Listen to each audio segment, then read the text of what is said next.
Francisco Javier Braña, investigador asociado de la Cátedra de Estudios de Innovación de ICEI. Buenos días.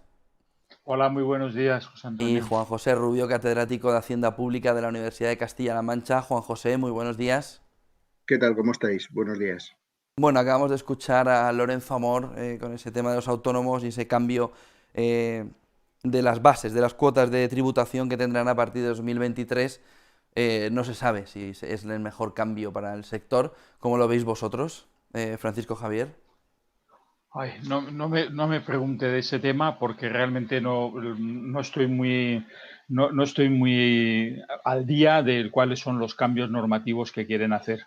Y entonces opinar sin conocer no me parece muy deseable. No sé si el profesor Rubio estará un poco más al tanto. He oído el presidente de la asociación en la intervención anterior de autónomos y había cosas que decía que me parecían sensatas, ¿no? Que cambiar las reglas del juego pues no tiene mucho sentido y que se mantenga el mismo nivel de ayudas que se tenían antes. Yo lo único que puedo decir es que, o sea, está perfectamente constatado que los autónomos pagan menos impuestos que un trabajador en situación parecida, aunque no es lo mismo, por supuesto, un autónomo que un trabajador, porque un autónomo, al fin y al cabo, en muchos de ellos arriesgan, son esto que llamamos emprendedores.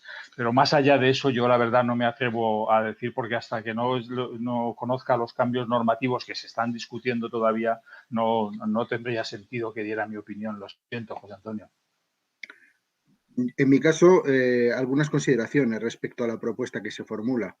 En primer lugar, creo que tratar de llevar al ámbito del autónomo determinado tipo de formas de cotización de los asalariados no es adecuado, no es consecuente.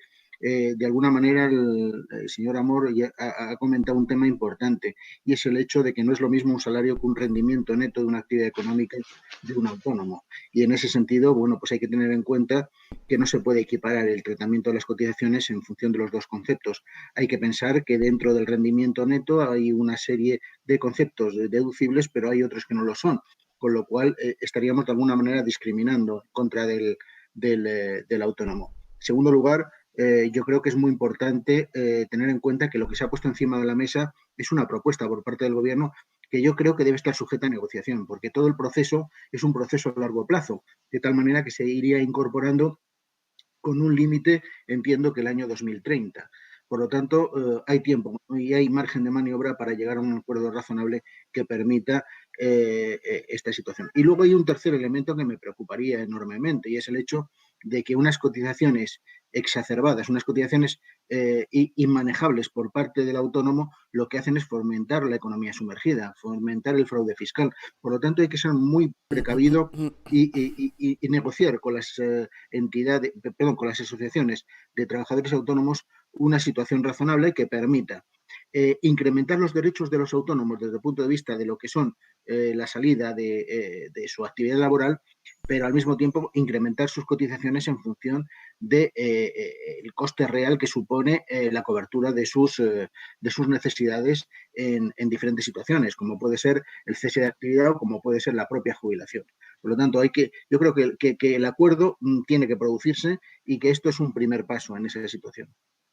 Deuda en el 125%, Francisco Javier, empieza a ser un problema, la deuda pública y ese endeudamiento sobre PIB que empieza a tener la economía española.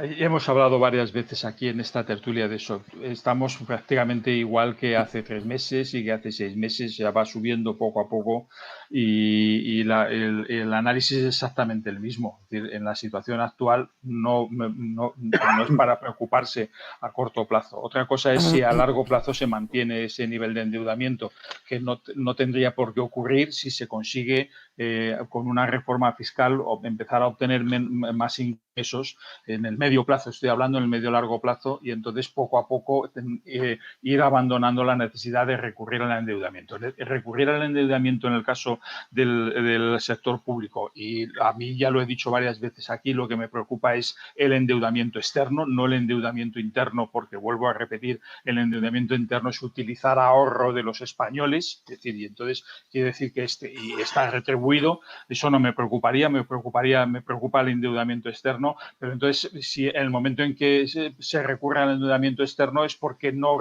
se recauda lo suficiente. Si se empieza a recaudar lo suficiente en el medio y largo plazo, entonces se irá reduciendo poco a poco el endeudamiento externo. Además, como ya ha señalado el interveniente anterior, es decir, con bajos niveles de inflación, eso es bueno para la deuda pública. Juan José. No, yo lo que creo es que hay que empezar a pensar también en que ese crecimiento no puede ser indefinido. O sea, estamos creciendo a unas tasas importantes de deuda pública respecto al Producto Interior Bruto.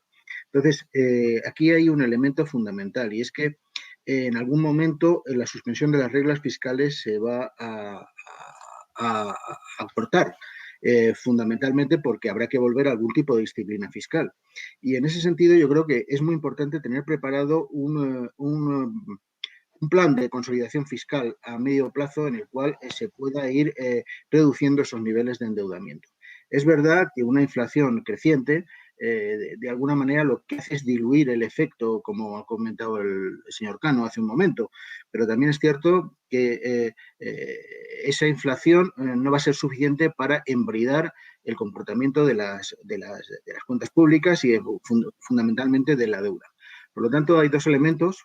Quizá a corto plazo no, evidentemente, porque seguimos una situación en la cual el impulso fiscal tiene que seguir produciéndose, pero yo creo que deberíamos empezar a plantearnos un tema de consolidación fiscal a medio y largo plazo, entre los cuales, como ha comentado el profesor Braña, el tema de la reforma tributaria es fundamental, o sea, el tema de la reforma tributaria y una revisión intensiva de la eficiencia del gasto público, de las políticas públicas de cara a lograr esa consolidación fiscal.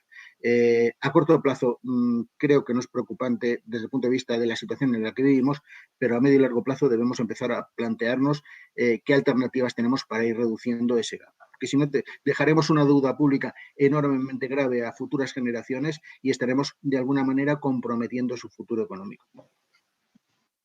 Francisco Javier. Sí, en eso más o menos. Bueno, hay una pequeña discrepancia que tengo sobre la deuda de las generaciones futuras. Esa es una de las teorías de la carga de la deuda pública, que no es compartida por todos los economistas. Es decir, si la deuda pública se utiliza en proyectos de inversión, lo que estamos haciendo es utilizando el endeudamiento de ahora para dejar riqueza, es decir, más infraestructuras, más riqueza, más educación, más sanidad a las generaciones futuras, es decir, lo que las compensamos. Luego, excepto ese matiz que hago, siempre la deuda pública supone una carga sobre las generaciones futuras, yo discrepo, depende cómo se utilice el dinero que se obtenga de la deuda pública en el gasto público. Y les recuerdo que gasto corriente, gasto en sanidad y en educación, que se considera gasto corriente, eso, sin embargo, sí tiene unos efectos positivos sobre las generaciones futuras. Sí, un pequeño matiz. Es que probablemente dentro de 20 años el tipo de infraestructuras o de capital público que necesiten nuestros chicos no sean el que les estamos dejando a nosotros ahora. Os pongo un ejemplo. ¿Quién nos iba a decir hace 40 años que el futuro de lo que es el transporte en España iba a ser el tren? O sea, realmente hay que tener en cuenta un poco que el tipo de capital que hay que dejar, estoy de acuerdo que el capital público es fundamental, pero no comprometer con una forma de capital público que es la que hoy nos sirve a nosotros, pero que a lo mejor dentro de 20 años no es operativa. Entonces hay que tener mucho cuidado, dejarles a ellos márgenes de maniobra presupuestarios para que puedan definir o decidir sobre lo que es el capital público ajustado a sus necesidades en función del tiempo que viven. Pues muchísimas gracias a los dos, Francisco Javier Braña, Juan José Rubio, buen día y buen negocio. Buen día, José Antonio. Hasta la próxima.